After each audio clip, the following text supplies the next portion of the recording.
ನಮಸ್ಕಾರ. ಈಗ ನಾವು 2024ರಲ್ಲಿ ಕೇಳಿದಂಥ ಅಂದರೆ last year NEP question paper 5 ಮಾರ್ಕ್ಸಿಗೆ ಕೇಳಿದಂಥ ಪ್ರಾಬ್ಲಮ್ ಲೆಕ್ಕ ಮಾಡತ್ತೇವೆ ನಾವೀಗ. So I will read it.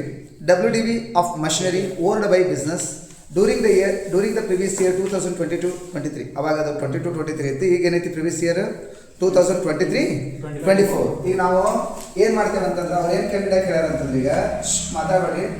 WDV ಕೊಟ್ಟಾರಂತ, WDV on machinery ಅವ್ರು ಏನಂತ ಕೊಟ್ಟಾರ ಅಂತಂದ್ರೆ 2022-23 ಅಂತ ಕೊಟ್ಟಾರ. ಬಟ್ ನಾನು ಅದನ್ನು ಸ್ವಲ್ಪ ಚೇಂಜ್ ಮಾಡ್ತೀನಿ, 23 ಮತ್ತು 24 ಅಂತ ಮೆನ್ಷನ್ ಮಾಡ್ತೀನಿ. ಯಾಕಂದ್ರೆ ನಮ್ದು ಈ ವರ್ಷದ ಪ್ರಿವಿಯಸ್ ಇಯರ್ ಯಾವುದು 23-24. ಎಷ್ಟೆಷ್ಟು ಕೊಟ್ಟಾರ ಅಂದ್ರೆ ಮಷಿನರಿ A 6 lakh ಕೊಟ್ಟಿದಾರ. ಮಷಿನರಿ B ಎಷ್ಟು ಕೊಟ್ಟಾರ ಹೇಳ್ರಿ? 10 lakh ಕೊಟ್ರ. ನೆಕ್ಸ್ಟ್ ಒಂದು ಮಷಿನರಿ C ಎಷ್ಟು ಕೊಟ್ರ ಹೇಳ್ರಿ? 4 lakh. ನಿಮಗೆ NEP ಲಾಸ್ಟ್ ಇಯರ್ ಕ್ವಶನ್ ಬರೆದಿದ್ದು. ಸೊ 2024 ನೀವು ಅದ್ರಾಗ ತಗೋಬಹುದು ಅಥವಾ ಇಲ್ಲಿ ನಾನು ಜಸ್ಟ್ ಎಕ್ಸ್ಪ್ಲೇನ್ ಮಾಡಾಕತ್ತೀನಿ. ನೆಕ್ಸ್ಟ್ ಕೆಳಗೆ ಅಡ್ಜಸ್ಟ್ಮೆಂಟ್ ಹೇಳ್ತಾರ ಅವರು ಆನ್ 1/6/2022 ಅಂತ ಹೇಳ್ತಾರೆ. 22 ಬದಿನ ಏನು ಮಾಡ್ಕೋಬೇಕು ಈಗ 23 ಅಂತ ಮಾಡ್ಕೋಬೇಕು. The machinery C was sold for rupees 3,20,000. 3,20,000ಗೆ ಮಷಿನರಿ ಸಿ ನ ಸೋಲ್ಡ್ ಮಾಡ್ಯಾರ. ನೆಕ್ಸ್ಟ್ ಆನ್ 1/10/2022 ಇಟ್ ಪರ್ಚೇಡ್ ಒಂದು ಪರ್ಚೇಸ್ ಮಾಡ್ಯಾರ ಅವರು. ಇಟ್ ಪರ್ಚೇಡ್ ನ್ಯೂ ಮಷಿನರಿ ಯಾವುದಂದ್ರೆ P. ಇಲ್ಲೇ ಮಷಿನರಿ ಸಿ ಮಾಡಿದ್ರು, ಇಲ್ಲಿ ಮಷಿನರಿ P ನ ಪರ್ಚೇಸ್ ಮಾಡಿದ್ರು ಅವರು. ಎಷ್ಟಕ್ಕೆ ಅಂತಂದ್ರೆ ಕಾಸ್ಟಿಂಗ್ rupees 16 lakh ರೂಪಿಗೆ ಪರ್ಚೇಸ್ ಮಾಡಿದ್ರು. ನೆಕ್ಸ್ಟ್ ಮತ್ತೆ ಈ ಪ್ರಾಬ್ಲಮ್ ಏನು ಕೊಟ್ಟಾರ ಅಂದ್ರೆ ಡೆಪ್ರಿಸಿಯೇಷನ್ ಎಷ್ಟು ಕೊಟ್ಟಾರ ಅಂದ್ರೆ 15% ಕೊಟ್ರ. Very important. ಏನು ಕೊಟ್ಟಾರ? ಡೆಪ್ರಿಸಿಯೇಷನ್ 15% ಕೊಟ್ರ. ಆ್ಯಂಡ್ ಅಡಿಷನಲ್ ಡೆಪ್ರಿಸಿಯೇಷನ್ ಇಲ್ಲ, ಅಡಿಷನಲ್ ಡೆಪ್ರಿಸಿಯೇಷನ್ ನಮ್ಗೆ ಗೊತ್ತೈತಿ. ಇವತ್ತು ಬೆಳಗ್ಗೆ ನಾವು ಹೇಳಿದ ಪ್ರಕಾರ ಏನಂತಂದ್ರೆ 20%. ಅದು ಮೋರ್ ದೆನ್ 182 ಡೇಸ್ ಇತ್ತು ಅಂತಂದ್ರೆ ಫುಲ್ 20% ಕೊಡಬೇಕು. ಲೆಸ್ ದೆನ್ 182 ಡೇಸ್ ಇತ್ತಂದ್ರೆ ಅದರ 50% ಕೊಡಬೇಕು ಡೆಪ್ರಿಸಿಯೇಷನ್ ಯಾವಾಗಲೂ. ಸೊ ಯಾವ ಅಸೆಟ್ ಮೇಲೆ ಅಂದ್ರೆ only on new purchase of new machinery ಮೇಲೆ, ಓಲ್ಡ್ ಮಷಿನರಿ ಮೇಲೆ ಕೊಡಲ್ಲ ಯಾವಾಗಲೂ. ನೆನ್ಪಿಟ್ಕೊಳ್ರಿ. ನಾರ್ಮಲ್ ಡೆಪ್ರಿಸಿಯೇಷನ್ ಎಷ್ಟು ಪರ್ಸೆಂಟ್ ಕೊಟ್ಟಾನ ಈ ಪ್ರಾಬ್ಲಮ್ನಾಗ? 15% ಕೊಟ್ಟಾನ. It is apply to all type of assets. ಹೌದಾ? But very important, additional depreciation is only given to ಯಾವ ಅಸೆಟ್ ಅಂತ ಹೇಳಿ ಬೆಳಿಗ್ಗೆ ನೋ ಓನ್ಲಿ ಯಾವ ಅಸೆಟ್ ಮಷಿನರಿ. ಅದು ಯಾವ ಮಷಿನರಿ ಅಂತಂದ್ರೆ ನ್ಯೂ ಪರ್ಚೇಸ್ ಮಾಡಿದಂತ ಪ್ರಿವಿಯಸ್ ಇಯರ್ನಾಗ ಪರ್ಚೇಸ್ ಮಾಡಿದಂತ. ಇಲ್ಲಿ ನೋಡ್ರಿ 1/10/2022 ಇದ್ದೇನು ಮಾಡೋಣ ಈಗ ನಾವು 23 ಮಾಡೋಣ. ಓಕೆ, ಡೇಟ್ ಎಲ್ಲ ಚೇಂಜ್ ಮಾಡ್ಕೊಂಡೇನೆ. ಅಸೆಸ್ಮೆಂಟ್ ಇಯರ್ 2023-24 ಸಂಬಂಧಪಟ್ಟಾಗ ಈ ಪ್ರಾಬ್ಲಮ್ ಮಾಡ್ಕೊಂತ ಹೋಗೋಣ. ಅವ್ರು ಕ್ಯಾಲ್ಕುಲೇಟ್ ಮಾಡಕ್ಕೆ ಏನು ಹೇಳಿ ನೋಡಿ ಓದ್ರಿ. Compute the depreciation for the assessment year 2023-24. Depreciation ಒಂದ ಕಂಡಿಡ ಕೇಳ್ಯಾರ ಆಕ್ಚುಲಿ. ಹಂಗಂದ್ರೆ ಸಿಂಪಲ್ ಆಗಿ ಒಂದು ಲೆಕ್ಕ ಮಾಡೋಣ. ಏನಂತ? Computation of global depreciation right ಹಾಕಿ ಕೆಳಗೆಲ್ಲ ನೀಟಾಗಿ ಬರೀಬೇಕು. ಫಾರ್ ದ ಅಸೆಸ್ಮೆಂಟ್ ಇಯರ್ ಯಾವುದು 2023-24. ಹೌದಾ? ಅಲ್ಲ ಸಾರಿ ಪ್ರಿವಿಯಸ್ ಇಯರ್ ಅದು 24-25 ಬ್ರಾಕೆಟ್ನಾಗ ಪ್ರಿವಿಯಸ್ ಇಯರ್ ಬೇಕಾದ್ರೆ ಬರ್ಕೊಡ್ರಿ 23-24 ಅಂತೇಳಿ. ಈಗ 2 ಅಮೌಂಟ್ ಕಾಲಮ್ ಮಾಡ್ಬಿಡೋಣ ಎಲ್ಲ ನೀಟಾಗಿ. ಯಾಕಂದ್ರೆ ನಾವು 10 ಮಾರ್ಕ್ಸಿನ ಪ್ರಾಬ್ಲಮ್ ತಗೊಂಡಾಗ ಏನು ಮಾಡ್ತೀವಿ? 2 ಅಮೌಂಟ್ ಕಾಲಮು, ಒಂದು ಡೆಪ್ರಿಸಿಯೇಷನ್ ಕಾಲಮು, ಒಂದು ಏನು ಮಾಡ್ತೀವಿ? WDV ಮಾಡ್ತೀವಿ. ಯಾಕಂದ್ರೆ ಎಲ್ಲ ಅಲ್ಲಿ ಬ್ಲಾಕ್ ಆಫ್ ಅಸೆಟ್ ಏನು ಮಾಡಿರ್ತಾರೆ? ಸಾಕಷ್ಟು ಕೊಟ್ಟಿರ್ತಾರೆ. ಈ ಪ್ರಾಬ್ಲಮ್ನ 5 ಮಾರ್ಕ್ಸಿಂದ್ರಾಗ ಒಂದು ಬ್ಲಾಕ್ ಆಫ್ ಅಸೆಟ್ ಕೊಡ್ತಾನೆ. ಒಂದು ಬ್ಲಾಕ್ ಆಫ್ ಅಸೆಟ್ ಅಂದ್ರೆ ಒಂದು ಗ್ರೂಪ್ ಆಫ್ ಅಸೆಟ್. ಒಂದು ಗ್ರೂಪ್ ಆಫ್ ಅಸೆಟ್ ಅಂದ್ರೆ ಮಷಿನರಿ ಎಷ್ಟಾಗಿದೆ. ಹಾಗಂದ್ರೆ ಒಂದೇ ಬ್ಲಾಕ್ ಆಫ್ ಅಸೆಟ್ ಒಳಗೆ ಯಾವ ಬರ್ತಾವೆ ಹೇಳ್ರಿ? ಒಂದೇ ಬ್ಲಾಕ್ ಆಫ್ ಅಸೆಟ್ ಕೊಟ್ಟಿರ್ತಾನೆ. ಸೊ ಬ್ಲಾಕ್ ಆಫ್ ಅಸೆಟ್ ಒಳಗೆ ಯಾವ್ದು ಕೊಟ್ಟಾನ ಈಗ? ಯಾವ ಅಸೆಟ್ ಕೊಟ್ಟಾನ ಹೇಳ್ರಿ? ಮಷಿನರಿ ಕೊಟ್ಟಾನ. ಓಕೆ, ಅದ್ರೊಳಗೆ ಫಸ್ಟ್ ನೀಟ ಬರೋಣ. WDV ಆನ್ ಓಪನಿಂಗ್ ಡೇಟ್ ಎಷ್ಟು ಹೇಳ್ರಿ? 1/4/2023. ನಮ್ದು ಯಾವಾಗಲೂ ನೆನ್ಪಿಟ್ಕೊಳ್ರಿ, ಈ ವರ್ಷಕ್ಕೆ ಅಸೆಸ್ಮೆಂಟ್ ಇಯರ್ 2024-25 ಬಿಡಿಸುವಾಗ ನಮ್ದು ಪ್ರಿವಿಯಸ್ ಇಯರ್ ಡೇಟ್ ತಗೋಬೇಕು ಓಪನಿಂಗ್. ಯಾಕಂದ್ರೆ ನಾನು ಇವತ್ತು ಹೇಳಿದ ಪ್ರಕಾರ ನಿಮ್ಗೆ ಏನಂದ್ರೆ 1/4/2023ಗೆ ಸ್ಟಾರ್ಟ್ ಆತಂದ್ರೆ ಎಂಡ್ ಆಗೋದು ಎಷ್ಟು? 31/3/2024. ಇದು ನಮ್ದು ಈ ವರ್ಷದ ಏನು ಪ್ರಿವಿಯಸ್ ಇಯರ್.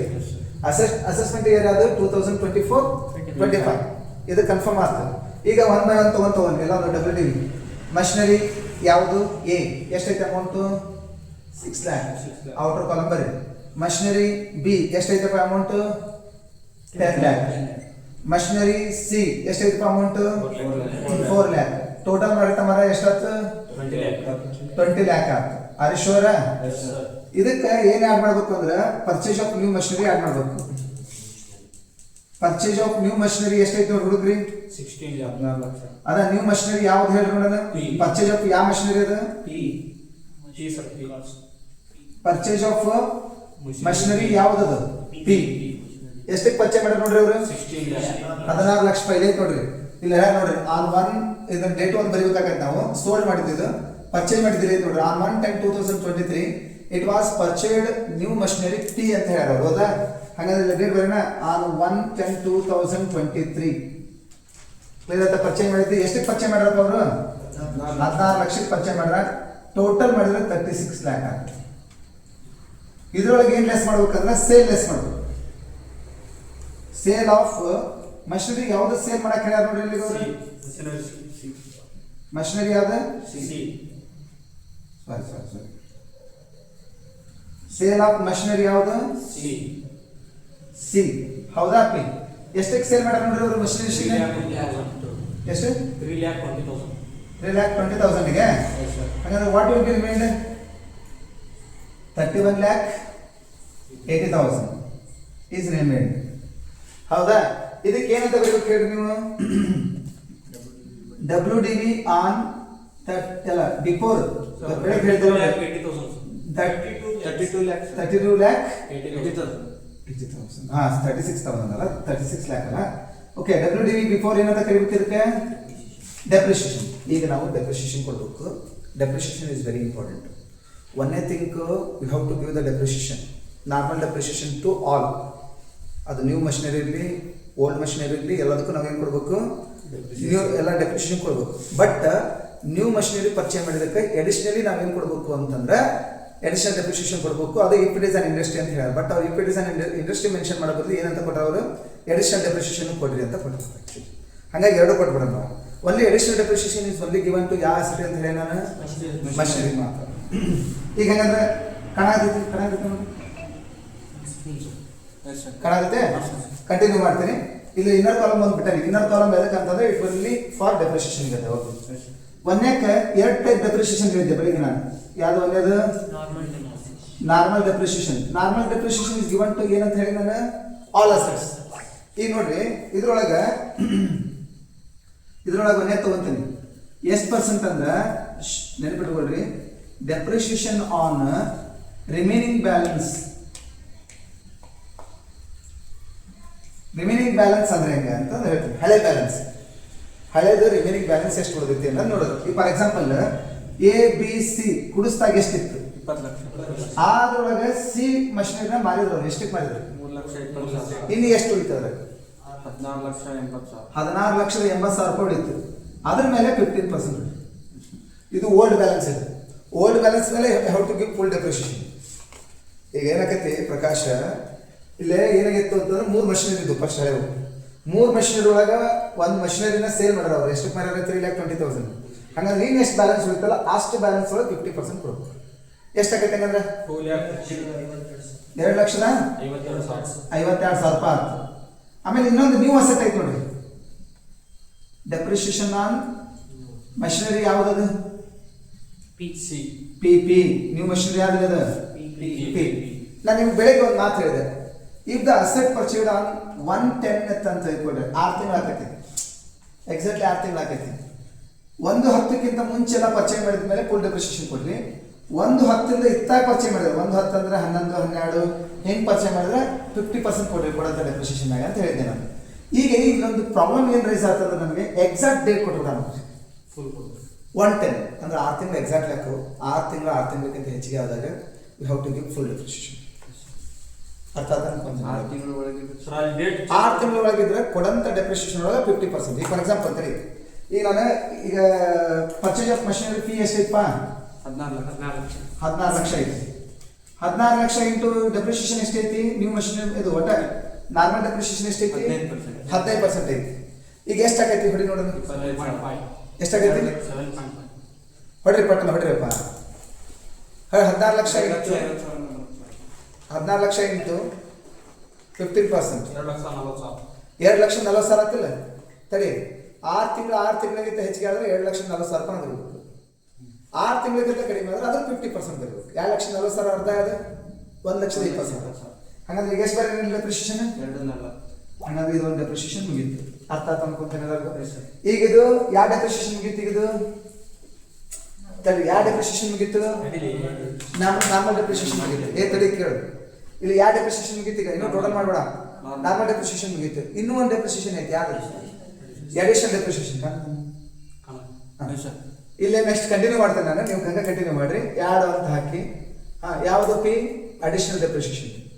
ಅಡಿಷನಲ್ ಡೆಪ್ರಿಷಿಯೇಷನ್ ನಿಮಗೆ ಗೊತ್ತಿರೋ ಪ್ರಕಾರ ಯಾವಾಗಲೂ ಅವ್ರು ಕೊಟ್ಟಾರ ಏನಂತ ಮಷಿನರಿ ಮೇಲೆ ಎಷ್ಟು % ಡೆಪ್ರಿಷಿಯೇಷನ್ ಕೊಡ್ರಿ ಅಂತ ಹೇಳಿ 15%. ಬಟ್ ಯಾವಾಗಲೂ ಅಡಿಷನಲ್ ಡೆಪ್ರಿಷಿಯೇಷನ್ ಯಾವಾಗಲೂ ಎಷ್ಟು % ಇರ್ತೈತೆ ಅಂದ್ರೆ 20% ಇರುತ್ತೆ. ಸೊ 20% ಕೊಡಬೇಕು. ಯಾವಾಗ ಅಂದ್ರೆ ಮೋರ್ ದೆನ್ 182 ಡೇಸ್ ಇದ್ರೆ. ಅದ ಲೆಸ್ ದೆನ್ 182 ಡೇಸ್ ಇದ್ದಂದ್ರೆ ಆ 20% 50% ಕೊಡಬೇಕು. ಈಗ ಅಂತ ಹೇಳ್ತೀನಿ, ಇಟ್ಸ್ ಓನ್ಲಿ ಗಿವನ್ ಆನ್ ಯಾವ ಅಸೆಟ್ ಅಂತ ಹೇಳಿ ನಾನು ಮಷಿನ್ ಅದು ಫಸ್ಟ್ ಇಯರ್ಗೆ ಅಷ್ಟೇ. ಈಗ ಮಷಿನರಿ ಈ ವರ್ಷ ಪರ್ಚೇಸ್ ಮಾಡ್ಕೊಂಡ್ಬಂದ್ರೆ ಈ ವರ್ಷ 1 ವರ್ಷ ಪೀರಿಯಡ್ ಆಗಷ್ಟು ಕೊಡ್ತೀವಿ ನಾವು. ಮತ್ತೆ ನೆಕ್ಸ್ಟ್ ಇಯರಿಂದ ಅಪ್ಲೈ ಆಗಿಲ್ಲ. ಅರ್ಥ ತಾಣ ಆಯ್ತದ? ಸೊ ಹಾಗಾದ್ರೆ ಇದು ಹೇಳ್ರಪ್ಪ, ಈಗ ಎಷ್ಟಾಗತ್ತಿದೆ ಅಡಿಷನಲ್ ಡೆಪ್ರಿಷಿಯೇಷನ್? 16 ಲಕ್ಷ. ಹೇಳ್ರಿ ಕರೆಕ್ಟ್. ಇಂಟು ಎಷ್ಟು ಪರ್ಸೆಂಟು? 20%. ಸರ್ ನೋ, ಅದು ನಾರ್ಮಲ್ ಡೆಪ್ರಿಷಿಯೇಷನ್. ಪರ್ಚೇಸ್ ಮಾಡಿದ್ರ ಮೇಲೆ ಎಷ್ಟು ತಗೋಬೇಕು? ಒನ್ಲಿ ನೆನಪಿಡುವ ಎಡಿಷನಲ್ ಡೆಪ್ರಿಷಿಯೇಷನ್. ಎಡಿಷನ್ ಹೆಸರು ಹೇಳುತ್ತೆ, ನಾರ್ಮಲ್ ಅದ ಮತ್ತೆ ಎಡಿಷನ್ ಕೊಡಬೇಕು. It's only given on which machinery, ಇದು ವಿಚ್ ಅಸೆಟ್ ಅಂತ ಕೇಳಿದ್ರೆ ಒನ್ಲಿ ಆನ್ ಮಷಿನರಿ. ಅಲ್ಲಿ ಅದು ಕಂಪಲ್ಸರಿ ಏನಿರಬೇಕು ಅಂತಂದ್ರೆ ಪ್ರೊಡಕ್ಷನ್ ಇರಬೇಕು. ಅದ್ರ ಪ್ರೊಡಕ್ಷನ್ ಅನ್ನೋಕ್ಕಿಂತ ಇಂಡಸ್ಟ್ರಿ ಇರಬೇಕು. ಅದು ಒನ್ಲಿ ಯಾವ ಅಸೆಟ್ ಮೇಲೆ ಅಪ್ಲೈ ಆಗತ್ತೆ ಅಂತ ಹೇಳಿ ನಾನು ಪರ್ಚೇಸ್ ಮಾಡಿದಂಥ ಈ ವರ್ಷ ಪರ್ಚೇಸ್ ಮಾಡಿದಂಥ ಅಸೆಟ್ ಮೇಲೆ ಅಷ್ಟೇ, ಮಷಿನರಿ ಮೇಲೆ ಅಷ್ಟೇ ಆಕತಿ. ಈಗ 16 ಲಕ್ಷ ಅಂತ ಇಂಟು 20 ಇಂಟು 50% ಮಾಡ್ಬೇಕಾ ಬೇಡ? ಲೆಸ್ ದೆನ್ 6 ಮಂತ್ ಇದ್ರೆ ಎಷ್ಟು ಮಾಡ್ಬೇಕಂತ ಹೇಳಿ ಇಂಟು 50%. ಅದ ಮೋರ್ ದೆನ್ 50 ಇದು ಇತ್ತಂದ್ರೆ ಏನು ಮಾಡ್ಬೇಕಂತ ಹೇಳ್ತಿ? 6 ಅಥವಾ 6ಕ್ಕಿಂತ ಜಾಸ್ತಿ ಇತ್ತಂದ್ರೆ 182 ಡೇಸ್ಗಿಂತ ಜಾಸ್ತಿ ಇದ್ರೆ ಫುಲ್ ಅಂದ್ರೆ ಎಷ್ಟು ಆಗತ್ತೆ ಹೇಳಿ? 3,20,000. ಎಷ್ಟಾಯ್ತು? 3,20,000. ಈಗ ಟೋಟಲ್ ಡೆಪ್ರಿಷಿಯೇಷನ್ ಎಷ್ಟಾಗ್ತದೆ ಇಲ್ಲಿ ನೋಡಿಪ್ಪ? 2,52,000, 2,40,000 ಪ್ಲಸ್ 3,20,000, 8,12,000. 8,12,000. ಅದ 32,80,000 ಒಳಗೆ 32,80,000 8,12,000 ಕೈ 2,46,000. ಹೌ ಯಾರು 24,68,000 ಕರೆಕ್ಟ್ ಬಂತಪ್ಪ. ಇದು ಎಂಡ್ ಉಳಿದಿದ್ದು WDV ಆನ್ 31/3/2024. ಇಲ್ಲ 23 ತಗೊಂಡಿರ್ತೀವಿ ಬಿಗಿನಿಂಗ್ ಡೇಟ್, ಇಲ್ಲಿ ಎಂಡಿಗೆ ಎಷ್ಟಾಗ್ತದೆ ಅಂತ ಹೇಳ್ಬೇಕು. This is the problem for 5 marks. ಒಂದೇ ಕೇಳ್ತಾನೆ ಯಾವಾಗಲೂ, ಒಂದೇ ಬ್ಲಾಕ್ ಆಫ್ ಅಸೆಟ್. ಈಗ NEP ಕ್ವಶನ್ ಪೇಪರ್ನ ಕೇಳಿದಂತ 10 ಮಾರ್ಕ್ಸ್ ತಗೊಂಡು ಬೇಕು. ಡೆಪ್ರಿಸಿಯೇಷನ್ 2 ಕೊಟ್ಟಿವಿ ಸರ್.